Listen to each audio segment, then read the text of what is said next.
A common question that women ask in the month of Ramadan: what happens if I want to read the whole Quran, or I have a regimen every day, I'm reading X number of juz or pages of the Quran, and then I get my monthly cycle. What do I do then?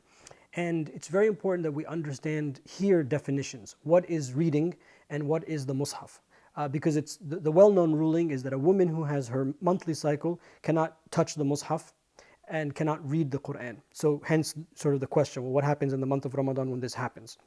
First, the mushaf. The mushaf is technically the entire 6,236 verses of the Quran in the Uthmanic script from beginning to end, with no additions.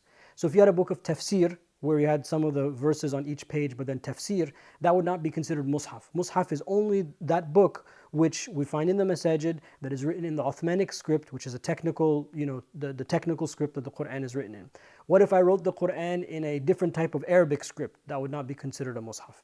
So that definition is important. I know it sounds a little technical, but in this case, it's important that we know that. Well, what is reading?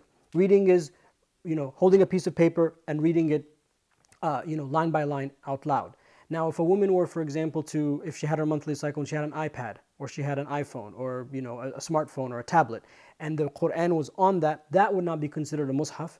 And then reading it with the eyes, without sounding it out, that would not be considered reading. And then that way, the woman would be able to continue her recitation so that she would have a fair chance of finishing the mushaf by the end of the month, and there would be no sin incurred. And I know it's a little technical, but because we have these texts, these ahadith and these rulings, we want to understand what do they exactly mean in this situation. So if a woman were to approach this by using her phone or her tablet or the computer, or some such thing where she was listening to the Quran, that would all count. There would be no prohibition against that, and that would be a good way that they could continue their recitation throughout the month. Wallahu a'lam.